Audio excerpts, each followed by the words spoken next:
Alright, what's going on YouTube? What I plan on here doing is I'm starting a Chevy truck build.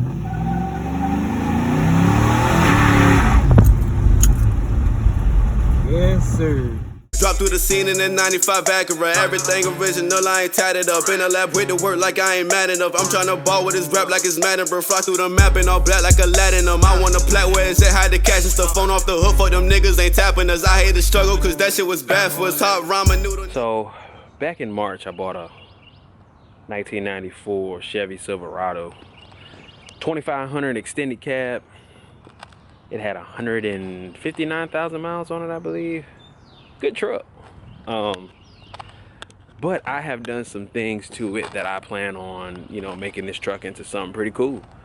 The family that I drove all the way to Toppin, Virginia to get this truck, and this truck was, when I got there, fired right up, no issue, good to go.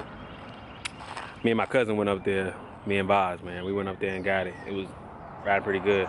Now, this is not the way the truck is now. It's not the factory look of the truck. It's definitely not the factory look. It's been a lot of stuff done to it, so I'm pretty much going to show you everything that I've done to it so far. So let's go ahead and kick it in. Alright, so I'm blocking my plate there. So this is the front end of the truck. I changed out the headlights. I went more with a smoke headlight with HID lights in it. This is the factory grille, factory hood on it. I had to get new tires for it. This damage is from my neighbor who backed into it. That's another story. When I got the truck, I basically replaced the whole suspension on it, front end, whole suspension. I put an anti-rear sway bar, which I'm gonna tell you, if any of y'all have this truck, an anti-rear sway bar is the best thing that I ever did to this truck. The handling on it improved so much. So I can show you that right there. The anti-rear sway bar right there. I put that on there, and that definitely helped with the swaying of the rear end of the truck.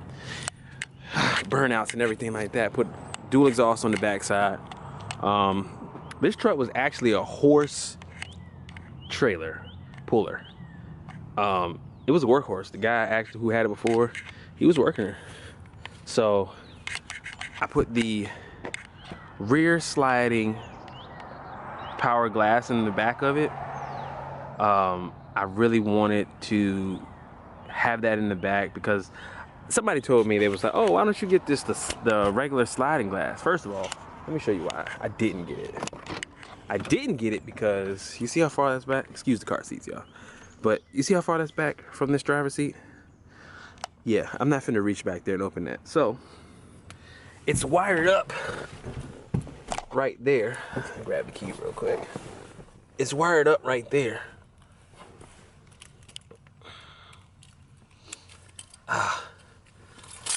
Sorry, y'all. Hold on. It's wired up here in the front. So,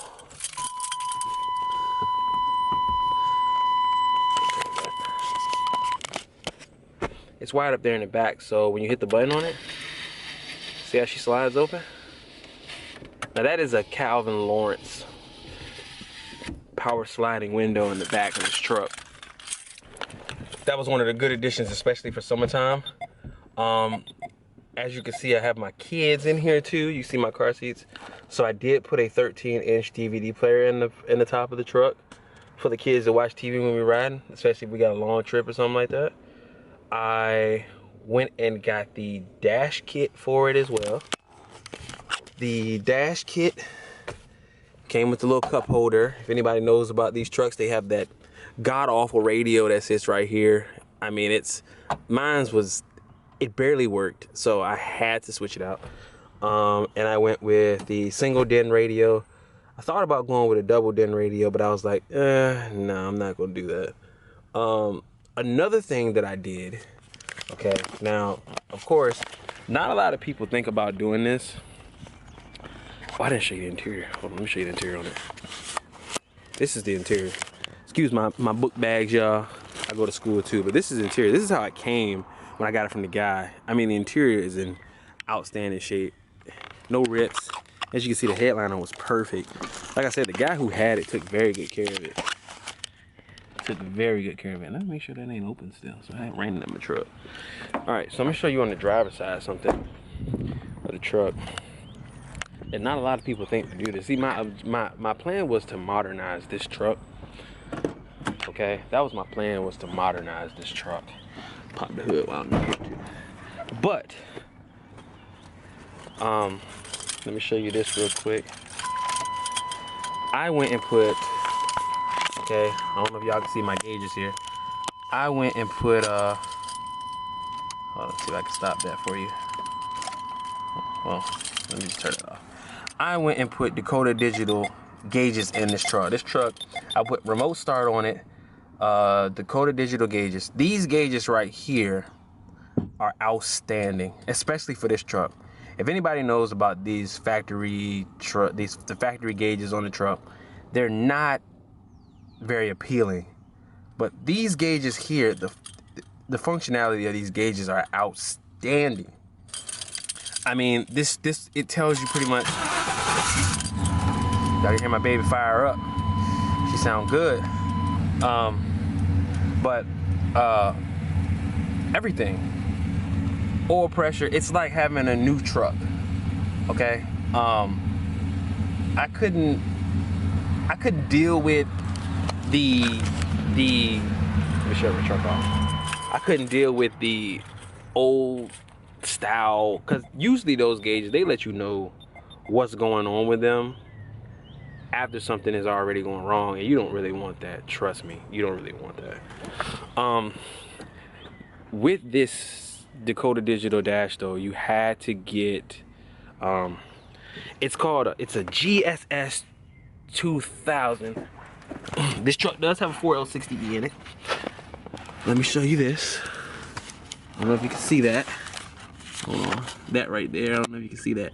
That piece right there controls, unless you know what gear that it is on the Dakota Digital dash.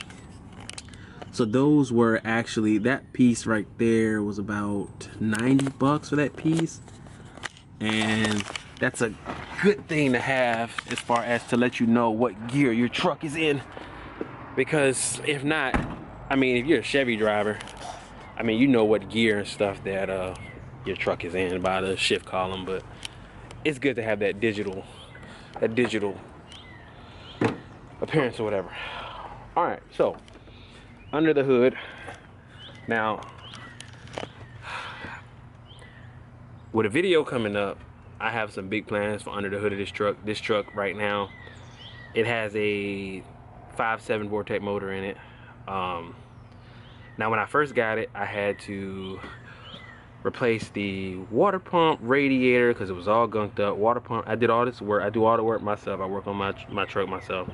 Water pump radiator, serpentine belt. When we was driving it back, the battery went bad on it. So I had to replace the battery. All the ignition parts on it was brand new. Starter, alternator, exhaust manifolds, because this thing was ticking like a mug. I mean, it was ticking. Let me show you the engine bay. Excuse me, engine bay, y'all. She messy, but this is, the AC does not work right now. It does work when you charge it up. You charge the AC up and it works, but the clutch here, it's not taking in, it's not holding. I got a leak somewhere. And then also this right here, I gotta hot wire it. I gotta replace these pieces in, but see that there? I got a hot wire there, but you're not really supposed to do that, but a guy at the job showed me that trick and it works out pretty good. But I mean, this motor here, like little small stuff like radiator hose. I don't know if I said the water pump, because the water pump was leaking like crazy. It was just stuff like that, man, that I had to hurry up and get done to get this thing on the road. Oh, the wiper motor went out. It was crazy, man. But let me walk around the back and show y'all the plans for this truck. Now, we'll say this. Hold on, y'all. It's actually starting to rain on me. starting to rain. Hold on. Starting to rain on me. So here's a picture of this. Now the plan. Oh, also the mirrors on it. I swapped out the mirrors on it because I didn't like those big bulky chrome mirrors that was on it. I'm in the process now. I already have my engine.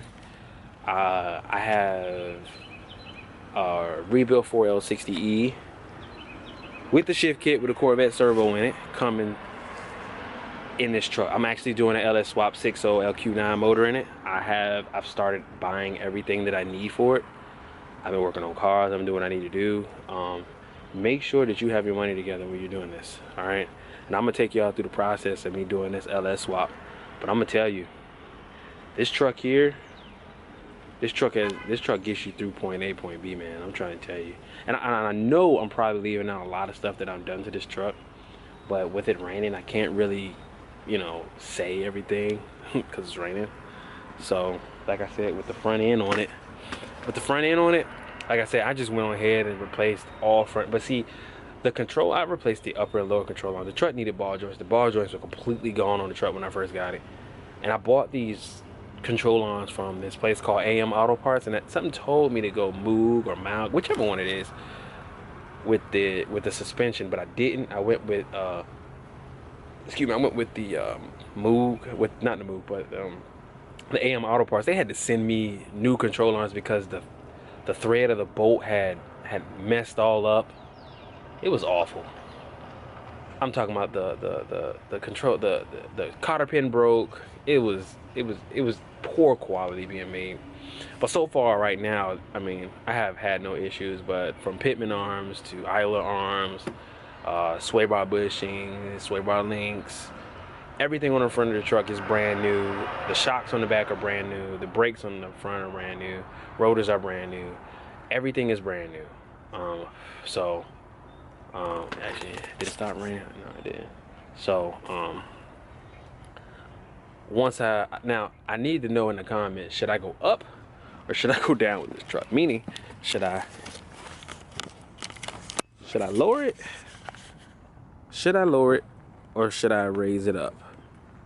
I need to know. I need some people to tell me what I should do, because this right here is my baby, y'all. And I've always wanted one. Oh, let me show y'all my other baby. Hold on. This one here. Yeah. She's pretty much done. She's got a built 350 in her. I'll pop the hood real quick, show y'all. She's got a built 350. She's got built 350. I'm talking about built 350. Mild cam. She'll run you to death. Definitely will. But I'm trying to help me get this video so y'all won't, so it won't be too long. Whoa. There we go. Hold on. Alright, hold on. I'll show y'all this too. There's the built 350 in this car. So yeah, man, like I said before, when I first started this car here, I got one last thing to show y'all, then I'll be off here. But when I first started this car here, I did everything backwards. Like, for instance, I started I just put paint on it and stuff first, and I shouldn't have put paint on it first. I should have waited, did the heart. Everybody start with the heart. Start with the engine, transmission, build all that up, because if your car don't run good, you ain't gonna run good. You know what I'm saying? You can be looking good all you want on the side of the road, but I'm gonna show y'all this last part. All right, so this is my shed, y'all. So I'm gonna show y'all this. It's probably dark, but all right. So I got my new tailgate right here. Needed it drastically because my tailgate is dented. I don't know if y'all saw it on the video or not. I got a brand new fender. That's that fender I was showing you guys. And look at that, 2-inch cowl hood. That was actually a junkyard find. I'm telling y'all, it's in amazing shape. There's the beast board right there. Told y'all I was doing LS swap, didn't I? Those are those old control arms. Anybody need some control arms? There you go. Yeah, y'all see that? There's the beast board right there. I'm gonna get off of here. Make sure y'all go check out my wife's videos. Bring your wives into it. You know, our YouTube channel is basically a broad, you know, so everybody can watch us. You know what I'm saying? Everybody can watch us. your wife, your kids can watch us. Even the guys can come and watch. So I'm gonna get off of here. Y'all like, comment, subscribe, hit that bell button. All right, I'm out.